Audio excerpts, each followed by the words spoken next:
Good afternoon, everyone. I'd like to thank you for joining us for UMBC's GIS Now webinar.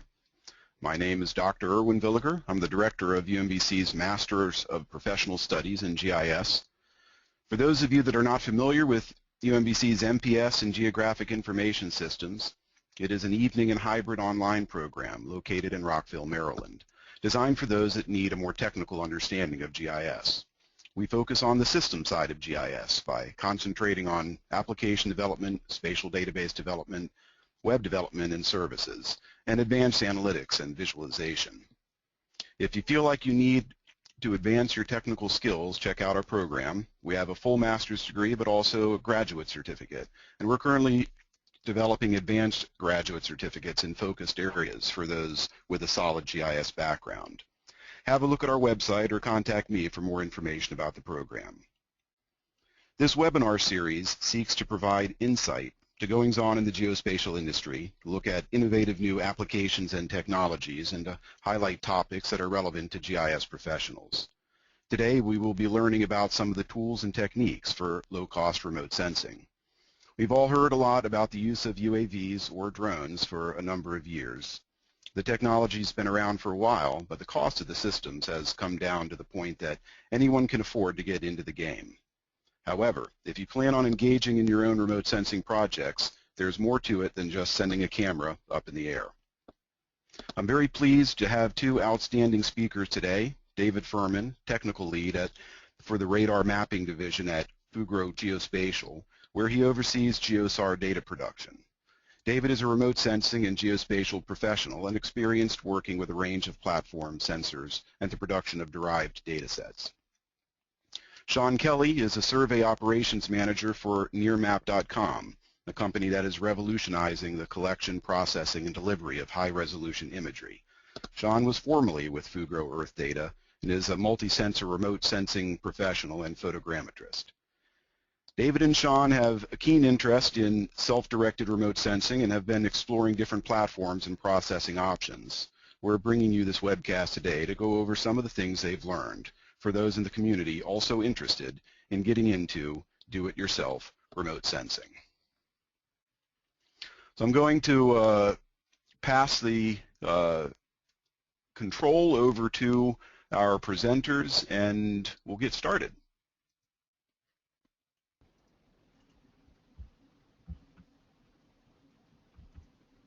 Gentlemen? Thank you, Dr. Villiger. As Dr. Villiger said, we're here today to talk about do-it-yourself remote sensing.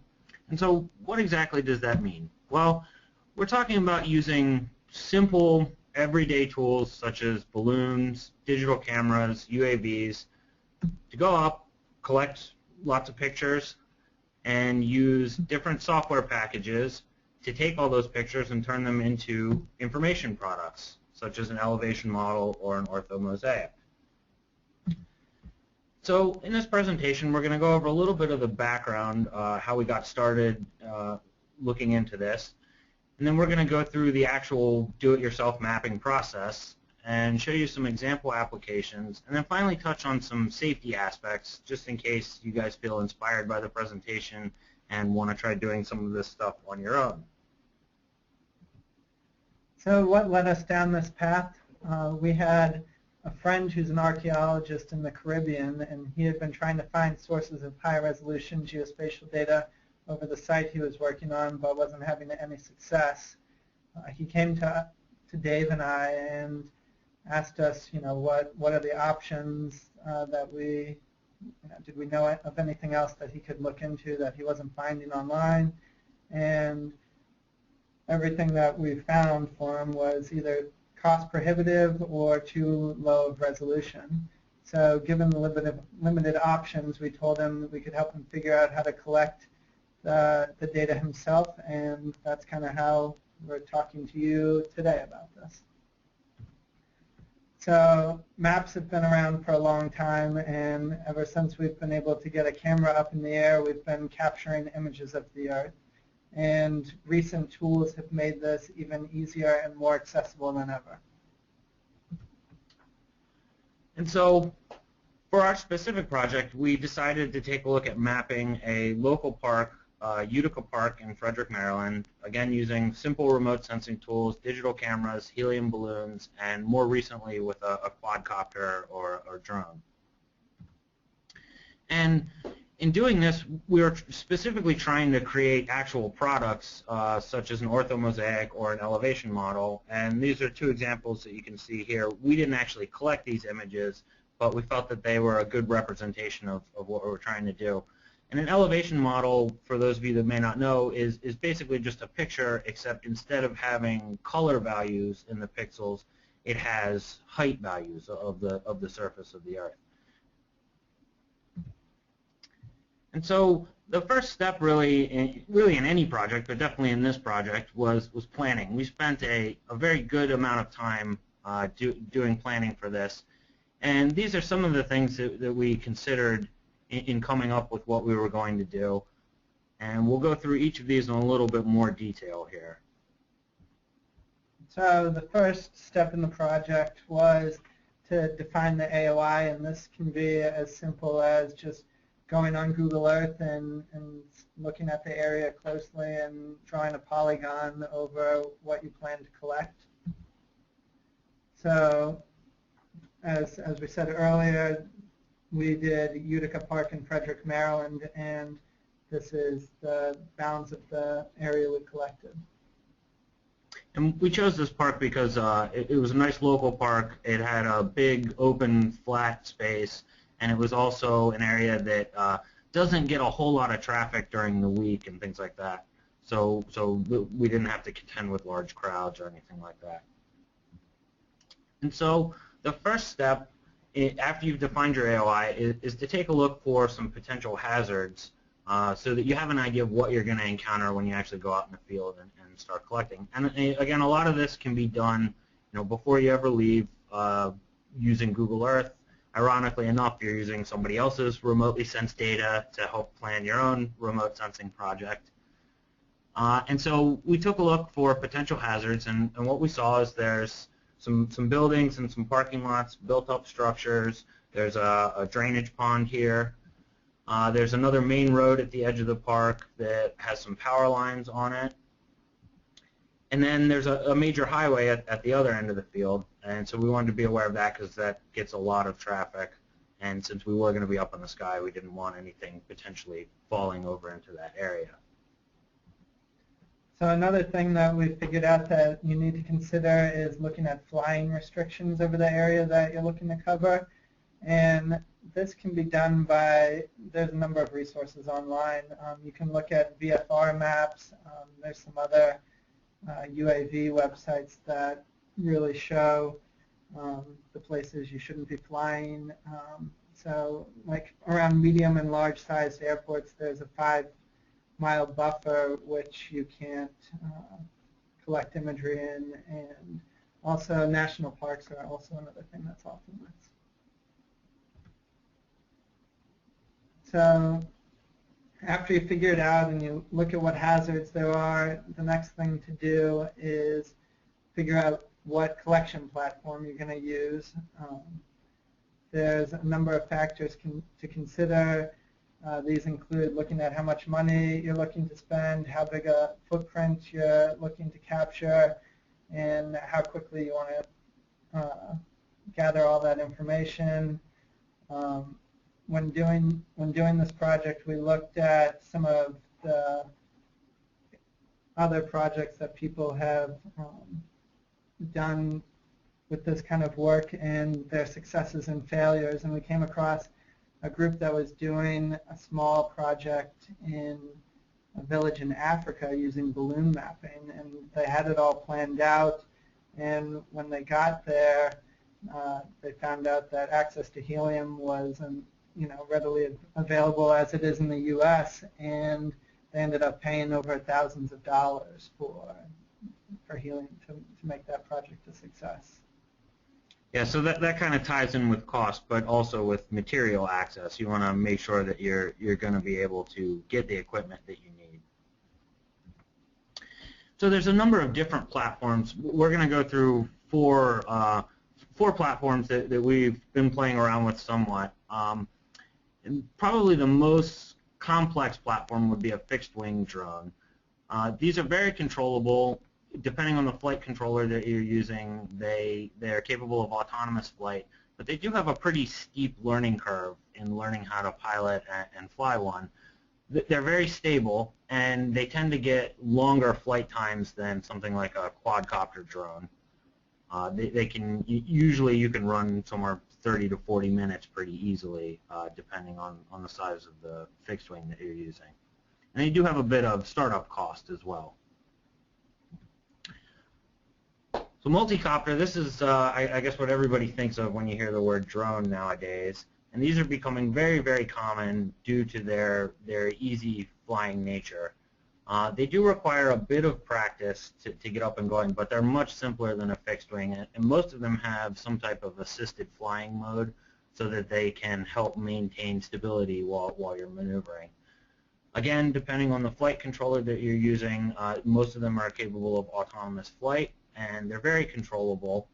They do have a little bit lower flight time than the fixed wing, but they also have a vertical takeoff and landing capability, which can be a real big benefit depending on where you're flying. If you're in somewhere that has some dense, tall structures like buildings, things like that, you may not have enough room to take off in a traditional runway.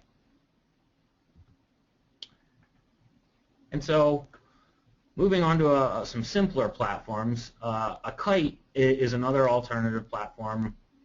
Very simple, straightforward. They're relatively cheap depending on the kite that you get, and they're also very portable. They do require some wind, and you can have a little bit of difficulty getting the camera initially up in the air that we found out. And actually, one thing that we didn't quite realize, but our archaeologist friend ended up using kites to collect his data, and he pointed out that they're very easy to travel with internationally.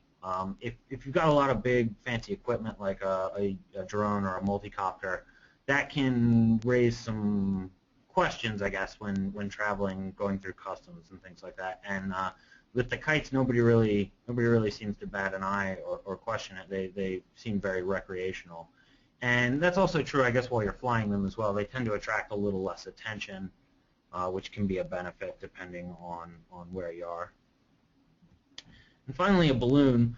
This is probably one of the easiest solutions to work with. It's pretty much just fill it up with helium and let it go.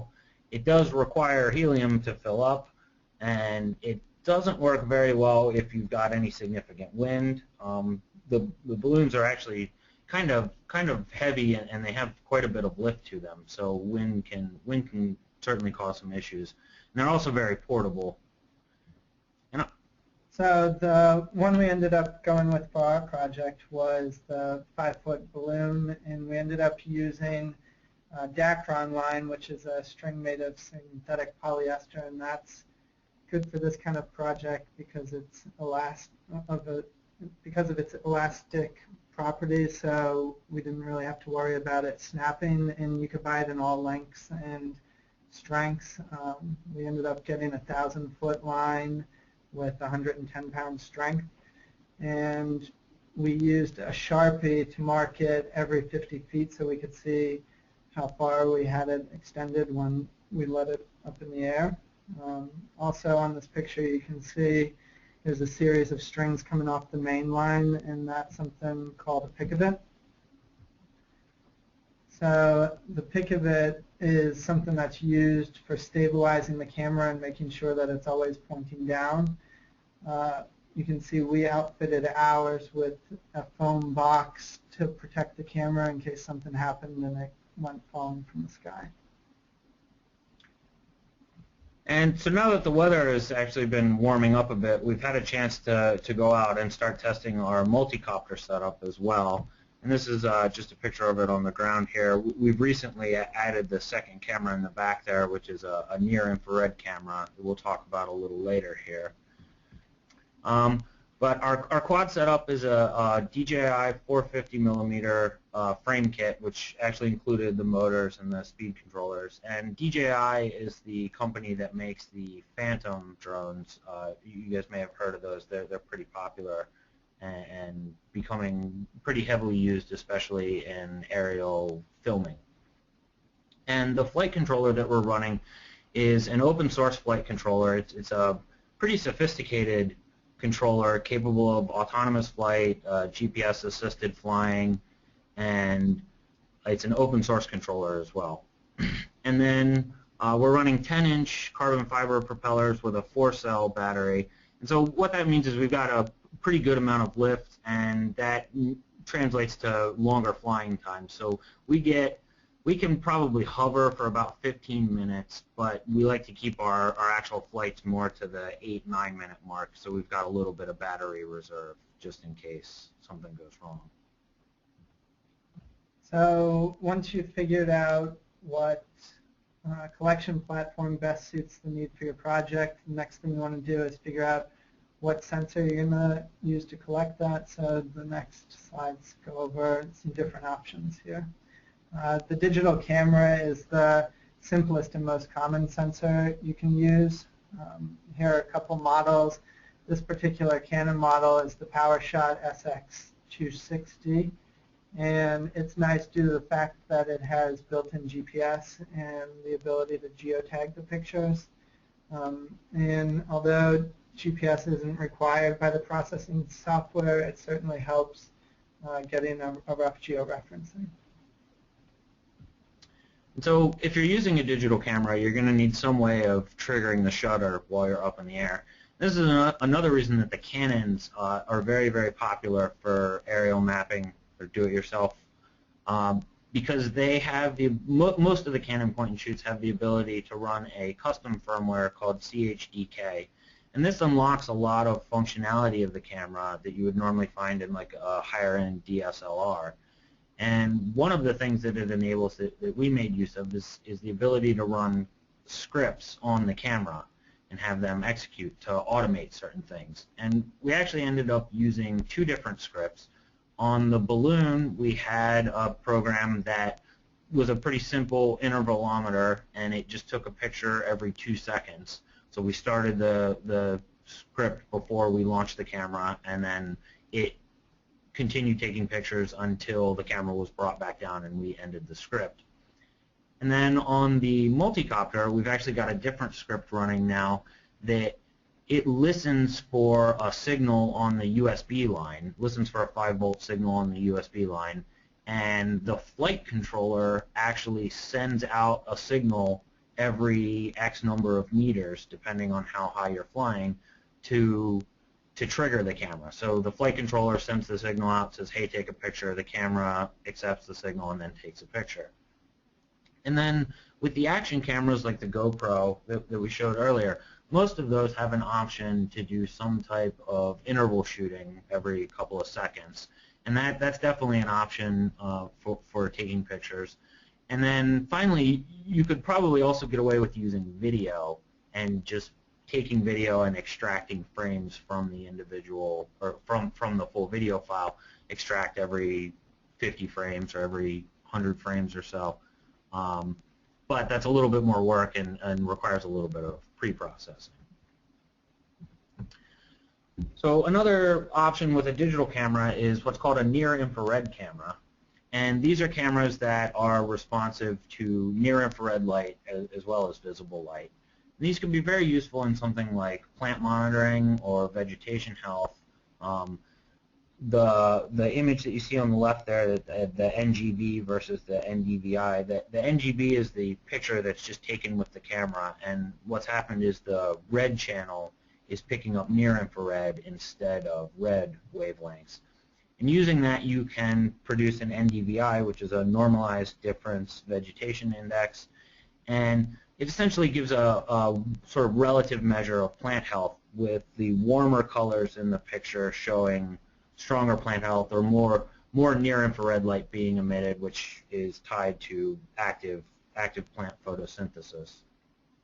And the next picture that you see in the middle here is actually one of our first pictures taken with our near-infrared camera.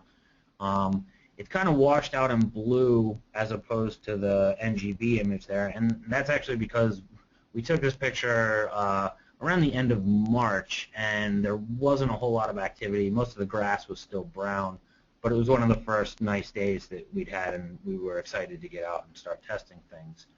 And so our near-infrared camera is actually based on this Mobius Action Cam mod that we've linked to here from Public Labs. And it's a pretty straightforward modification to a camera. You can do the whole thing for a little less than $100. It does involve unscrewing the lens from the camera module and then removing the near-infrared filter and replacing it with a red filter to block out red light. And so you can see in this picture here the jagged edges there where they've actually smashed the filter out. The filter is a little piece of glass, and so the easiest way to remove it is generally just to break it and then clean out the lens. And then you have to reassemble the camera. But it's not too difficult, and they do have pretty good instructions for it.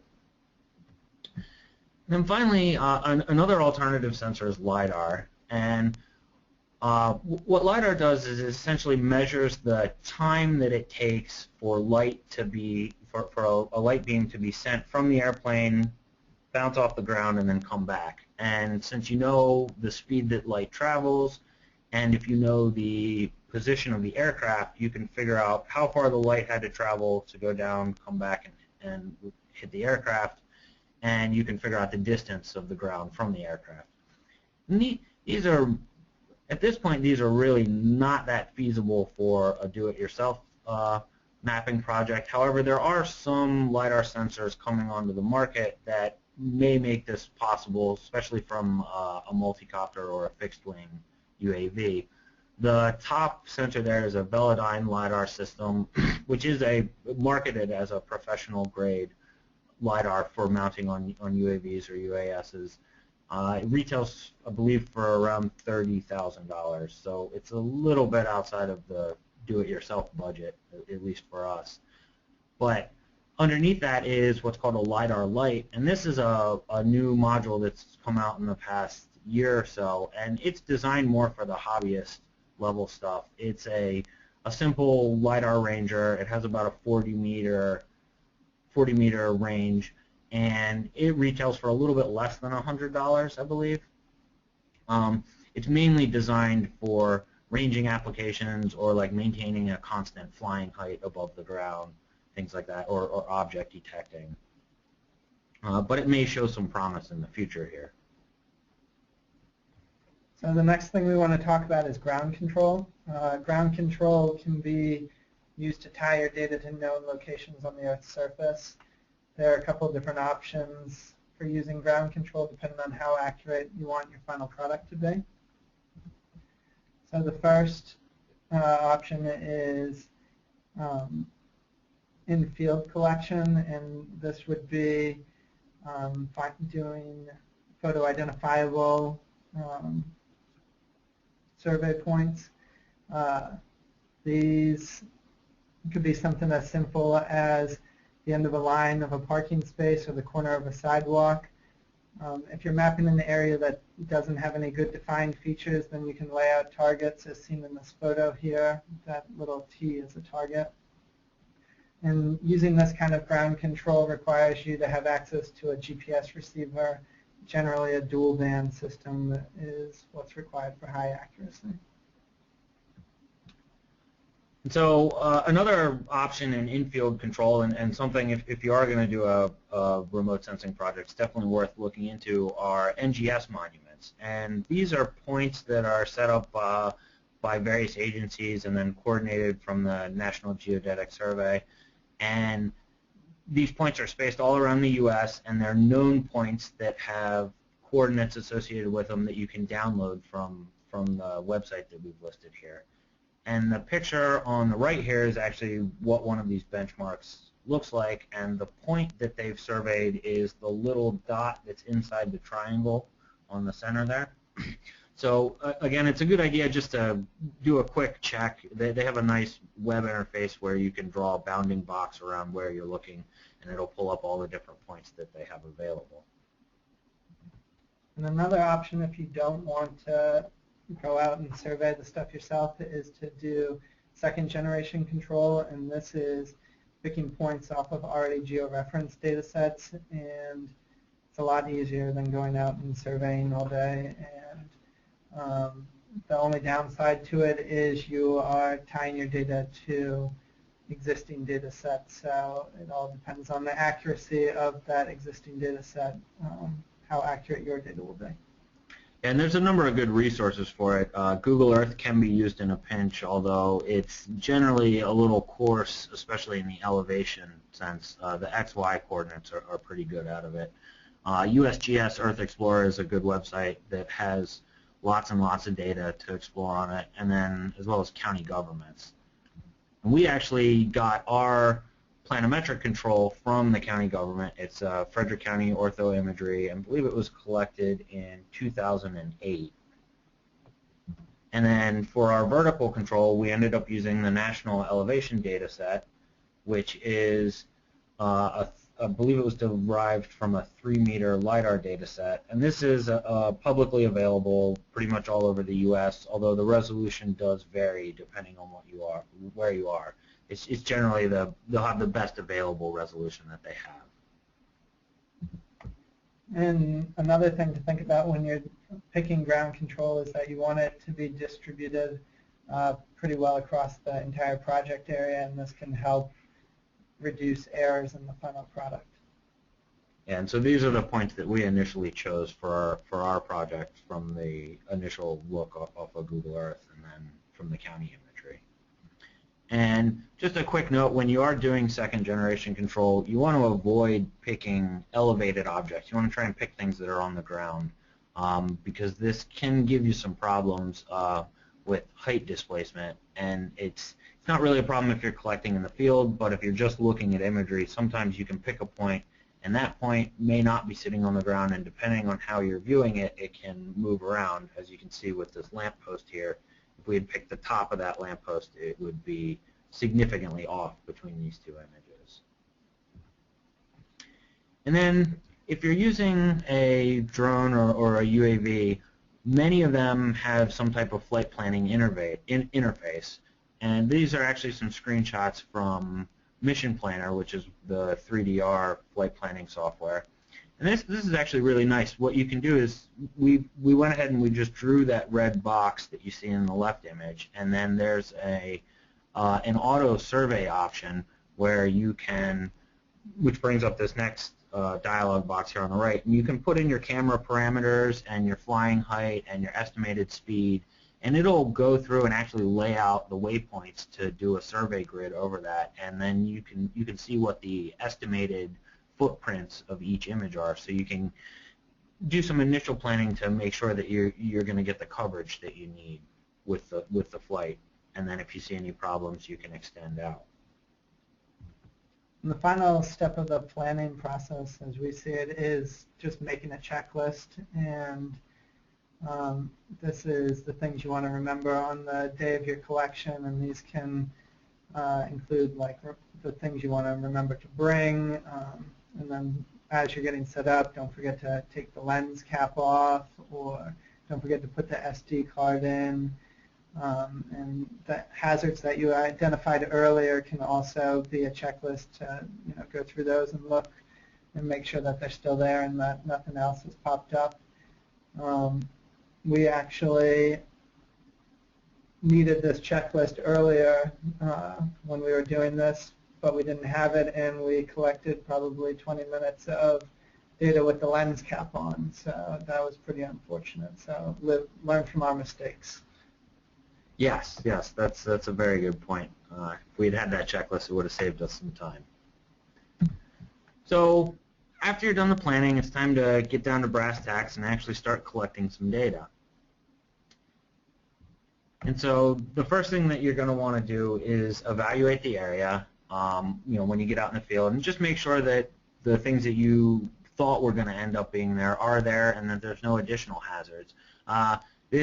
When we were looking at the power lines along the road, we didn't actually see that there was another set of lines that was kind of hidden in the trees here that ran a little bit across the project area, and that was just something that we needed to be aware of and steer clear of, especially because we had the balloon with the string on it. You're also going to want to check for other people, check for cars, things that you may potentially damage if something goes wrong. You want to avoid doing things around people and around personal property that might get in the way. And so when you're collecting data, you're going to want to make sure that you've got enough coverage to cover your whole area of interest. The image on the left here is actually just a printed out map from Google Earth that we brought with us while we were walking around and tried to take notes and do sort of a rough mark out of what our path was. And then the image on the right here is actually the GPS positions from the cameras of the points or of the pictures that we actually took. And so kind of like your checklist, it's good to do an in-field QC. After a few minutes of collecting data, you can bring in your system and just check it on the laptop. And that way you don't have to lose a whole day of work if something's wrong with that. And for our project, we ended up taking the balloon in 4 times to check the imagery and copy it to the laptop just so we would make sure that we weren't filling up the SD cards. And then another thing to be aware of is stay aware of your surroundings as you're going through this because things can change. While we were doing the mapping with the balloon, we ended up noticing a bunch of fire trucks and ambulance and police show up at the end of the field. And a few minutes later, this helicopter showed up to medevac somebody who had gotten in a car accident on that highway that we showed you earlier. Luckily, we had the balloon pulled in at that time, so we didn't get caught up in the rotor blades of the helicopter there. Yeah, definitely that could have worked out very badly had we not seen that and responded to it. So after you've collected the data, obviously you're going to want to take it and process it and turn it into some actual products. So we'll go through what we've done and just give a high-level view of the process and then talk about some of the specifics.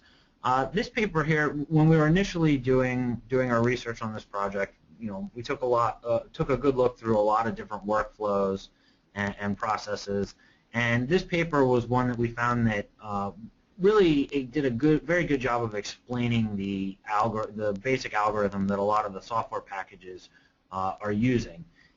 It does have a bit of math in it, so it can get a little complex, but it's certainly worth checking out, worth reading, and it's available online if you just Google the name here. I believe it's available for free from the Geomorphology Journal. And so what is photogrammetry, or structure for motion photogrammetry? This basically refers to reconstructing an object with photos taken from different positions around that object. In our case, the object is actually the surface of the Earth. And this is very similar to how we achieve depth perception or how we see 3D movies. Each eye has a slightly different image of the same thing, and our brain puts those two images together and actually does a 3D reconstruction sort of in your head. And so in aerial surveying, this generally involves flying flight lines along and collecting what's called side lap and end lap, or forward lap, between the images, and that overlap between the images is what allows you to then extract elevation values or surface values out of it.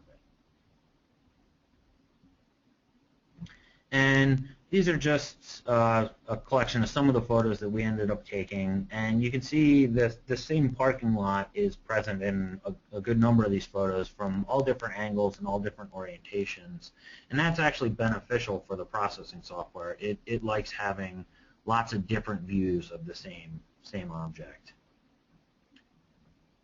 So the first step in the actual process is aligning the photos, and this is a little different from a lot of traditional mapping where you've got very high accuracy GPS systems on board the aircraft recording the aircraft's position, so you kind of already know where the camera was.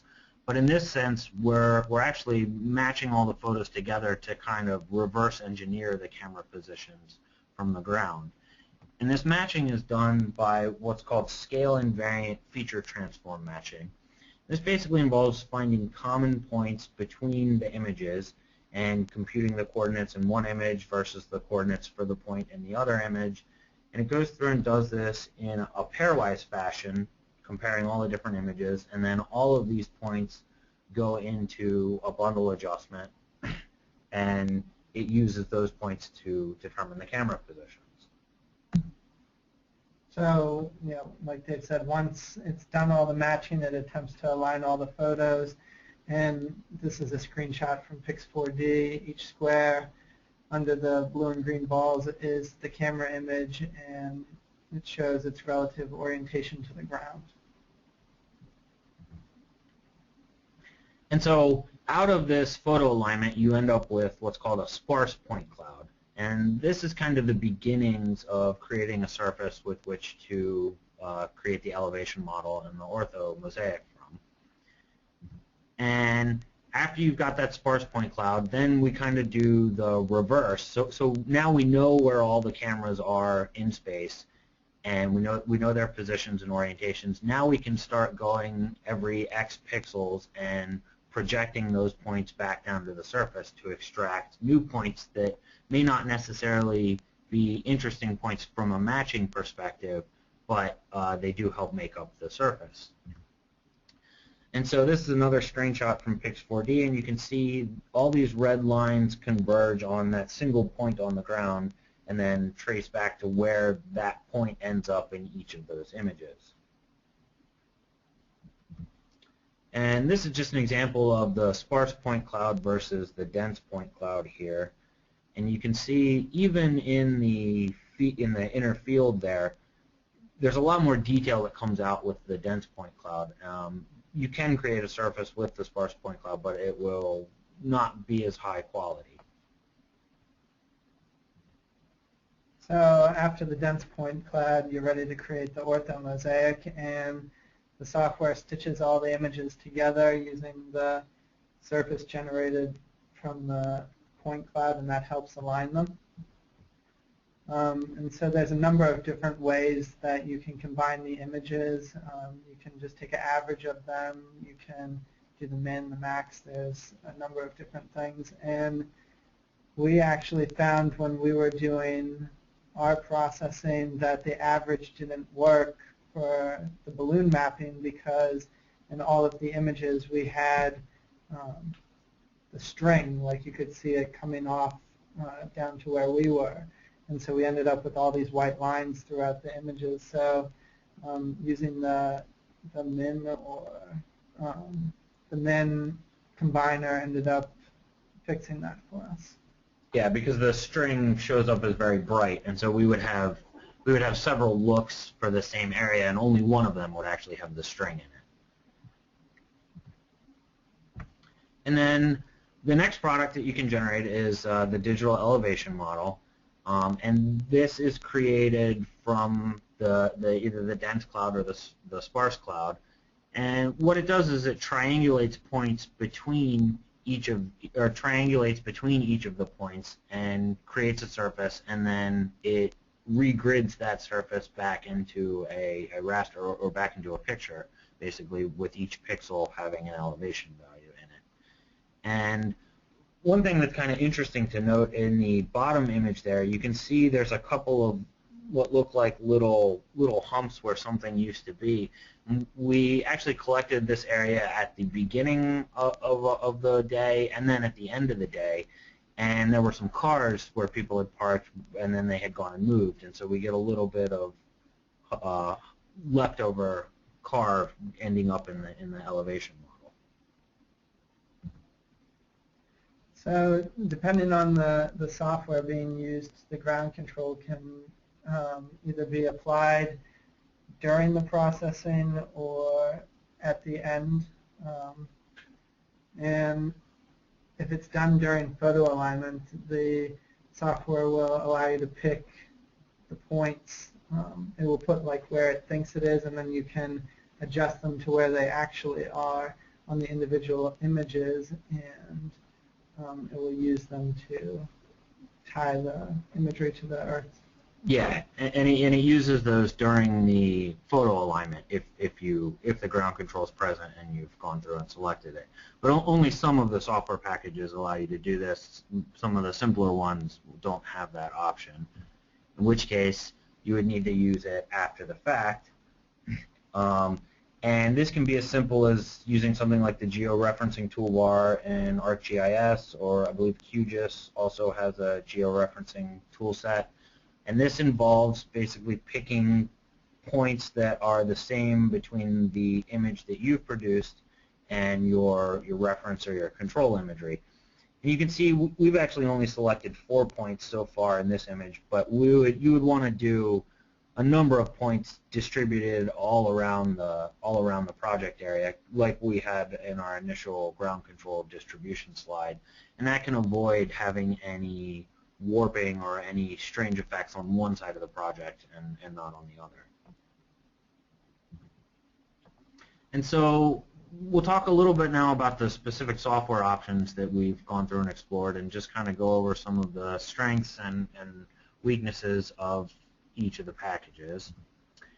The first program that we started playing around with was called Microsoft Image Composite Editor.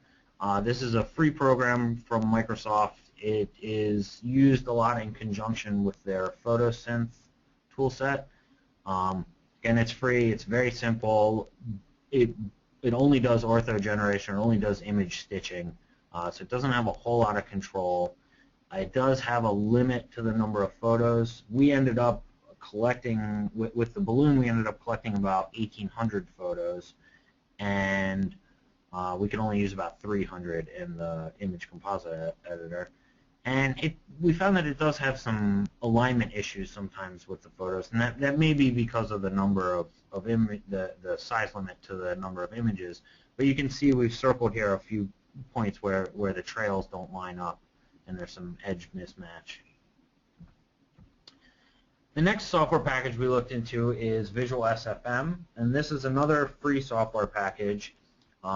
It's very tunable. It's a very complex package, though. It relies on a few other software packages as well, CMP MBS, which has a lot of parameters to it. But you can produce an ortho, and you can produce a digital elevation model out of it, as well as the point cloud.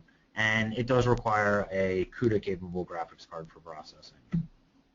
OpenDroneMap is another open source alternative. We actually have not tried this because it requires a Linux machine to run, and we haven't had that set up yet. But at the moment, it will do ortho generation and point cloud generation. It's still under development, and it does require that your images have GPS info associated with them. Agasoft PhotoScan is a commercial package. It has a very nice interface. It'll do ortho generation, dem generation. You can edit point clouds. There is some cost associated with it. They do also have an educational version, but again, it does have some cost. And they have two different licensing levels, and the ortho and dem generation will only work with the pro level licensing, but you can do basic 3D reconstruction with the lesser software level. Pix4D is another professional package that we've played around with a bit. It has a very easy, intuitive interface, and it will do ortho and dem generation. You can also do virtual fly-throughs with it. They do have a free version out. However, it's limited in what it can do, and then again, there's a cost associated with the full version. And then finally, there's some web-based processing available as well. DroneMapper and Autodesk both offer services where you upload your imagery, they process it, and then they send you back the orthomosaic or the elevation model, or both. We haven't actually tried either one of these yet, but they are available, and they can make things a little bit simpler. So after you figure out what software you're going to use and you make your products, the next thing to do is, with a critical eye, take a look at the product that came out of that and do your data evaluation. So You want to look at internal registration. I mean, like Dave showed you earlier, look for misalignment between photos. If you have a control surface, then you can look at horizontal registration between what you produced and existing data sets. And then you also can look at vertical registration. And here we extracted values from the FEMA LiDAR and compared it against RDEM. And you can see we had roughly a 20 centimeter RMSE for this. And another thing you can do is a surface subtraction between your DEM and an existing DEM if you have that. And this can give you a better idea of if there's any tilts or biases in the data, like if everything's 1 meter off or everything tilts to the east side. And in our case, the data was plus or minus half a meter. And these weird lines that are going through here, I don't know if you noticed those. Those are a artifact from when we processed that FEMA LiDAR. And so now that we've kind of gone over how to go and make that stuff, we'll go over some potential applications for this.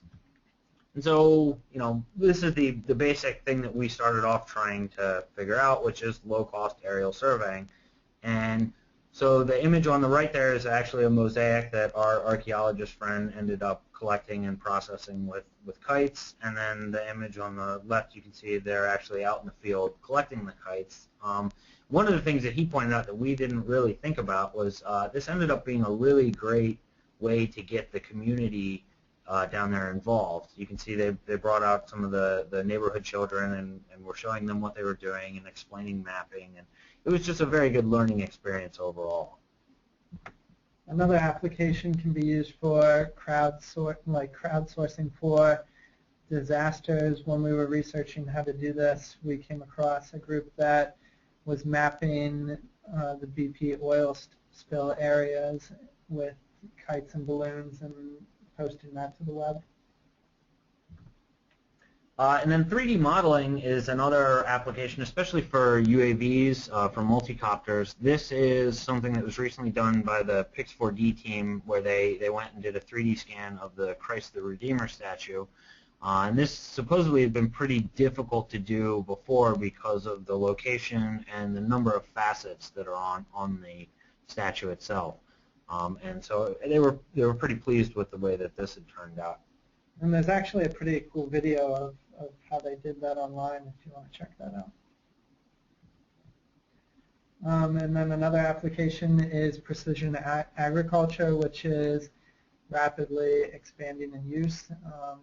This can be used to monitor plant health and adjust fertilization of fields accordingly. And so finally, we want to talk about safety. Just in case you decide to try this at home, there's some things that you should be aware of. In regards to UAVs, multicopters, drones, things like that, right now the FAA has limited that to personal level usage unless you get what's called a Section 333 exemption.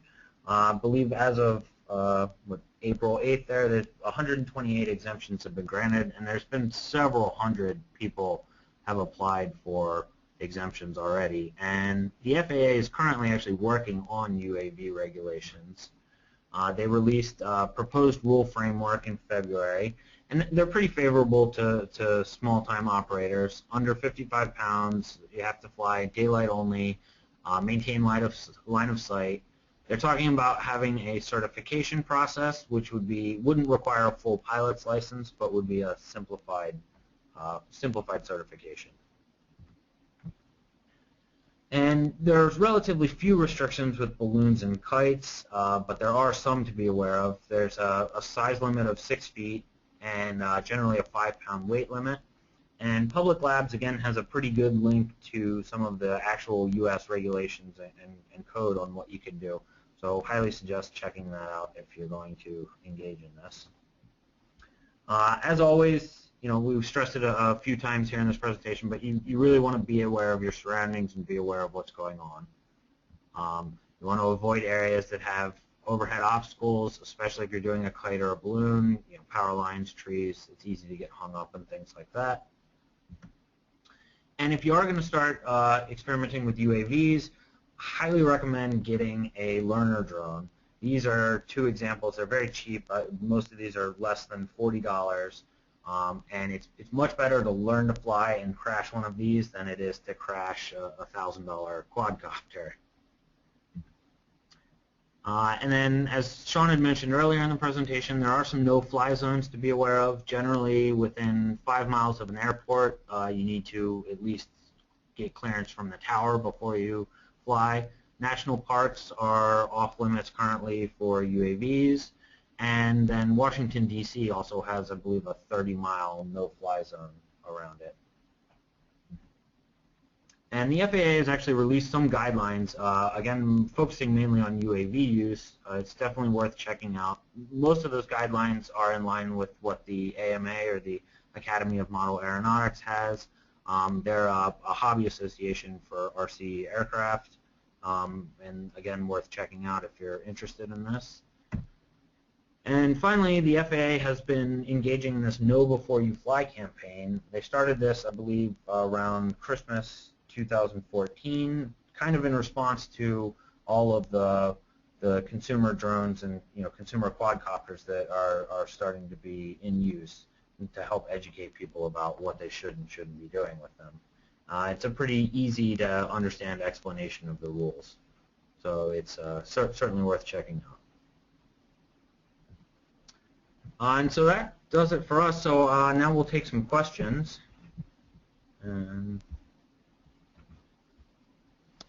Well, David, Sean, I want to thank you very much, and we have a number of questions that have come in while you were speaking. I'm going to start with one that actually was fairly specific.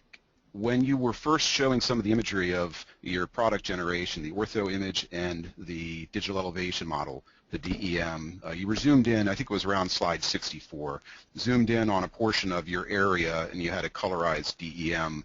And the question was what particular software was being used at that time and from which the screenshots were captured. Do you happen to recall that? It was probably done with PhotoScan, with the Agasoft PhotoScan. That's what we used for most of our processing. I'd have to look, I guess, at the specific slide, but I'm guessing it was probably the colorized point cloud out of PhotoScan itself. And so what PhotoScan will, when it produces the point cloud, it can actually extract the color from the images, and then it'll associate that with the points. So you can display the points, and you can display the colors as well. Okay.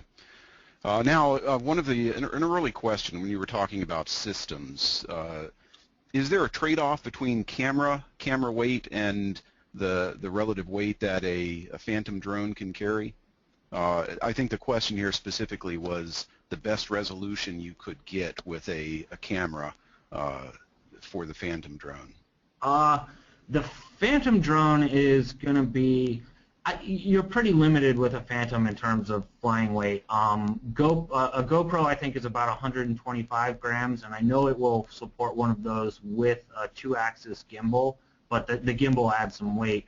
For aerial surveying, you don't actually need the gimbal. You can just point the camera straight down.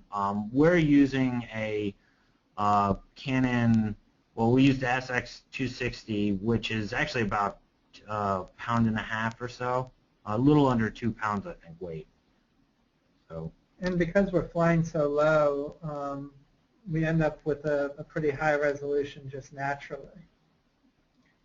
Actually, that leads me to another question. Are you aware of tools? I know that you can get kind of sub-pixel processing to get really sub-pixel resolution when you're taking such a vast number of images. The multiple samples of the same point on the ground can actually, with certain processing, can give you sub-pixel resolution. Do any of the software that you've looked at allow you to do that sort of thing, so you can actually surpass the pixel resolution of the camera you're using without flying at a lower height? Not that we've seen, although we haven't specifically been looking into that. Most of the software that we've been processing, like for instance the visual SFM, when you process through that, one of the ancillary products you end up with is actually a resolution map that shows you the pixel sizes, which shows you the resolution that you could achieve for different areas. And when you actually end up exporting to the orthophoto, it kind of goes to the lowest common denominator. Okay. Another question was, is there a way of getting a real-time view, so real-time imagery of the current field of view of the camera, perhaps like a camera with a Bluetooth connection or something like that? There is, especially with a UAV, although you could do it with a balloon as well. Bluetooth probably would not be what you want to use. Most people use a 5.8 gigahertz for sending video. There's a big hobby coming around called first-person view flying, which is where people strap a camera to a quad or a drone and they use goggles or a screen and fly it around as if they're sitting on the drone piloting it. And there's no reason you couldn't use that exact same technology to stream the video feed or the camera feed from the drone looking down. It would generally your resolution isn't as good. It's streaming high def is you get a little bit of latency with it, but for depending on the purposes you're using, that may be okay though.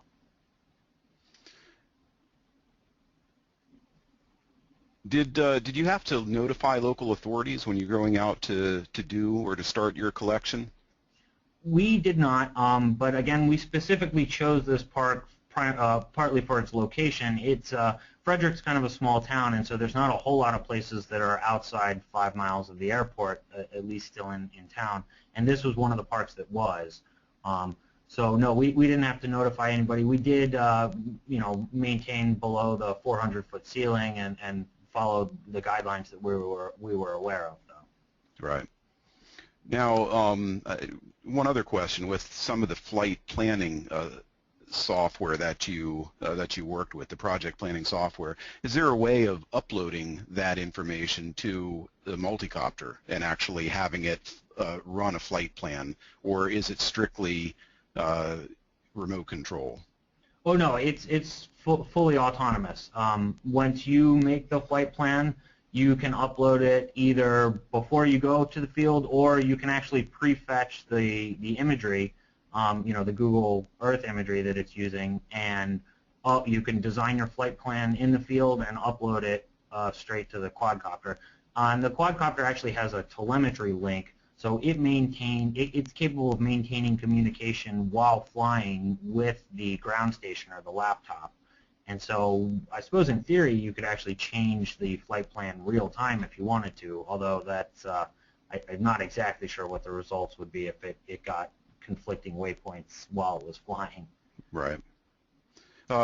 With the camera that you're using, what kind of control do you have over focal length and exposure settings? You could get pretty in-depth with it. We actually, the beginning of the camera script actually sets the focal length out to as far as it will go. After you get probably about 30 or 40 feet away, it doesn't really make that much difference. Now there are some other parameters that can be adjusted, like shutter speed and things like that. But we've just been using some of the default settings that we found. All right. Well, Sean, David, I want to thank you very much for your very interesting presentation. I think that's all the time we have now, so we need to wrap things up. Thanks again, and good luck in your future personal remote sensing efforts. Thanks. Thank you. Thank you, everyone, for joining us. Please note that this presentation has been recorded, and a link will be sent out with the information how to get access to it at a later date if you want to. Thank you all, and I hope some of you have been interested in getting into some do-it-yourself remote sensing for the future as well. Everybody have a great afternoon, and stay tuned for our next GIS Now presentation from UMBC. Thank you.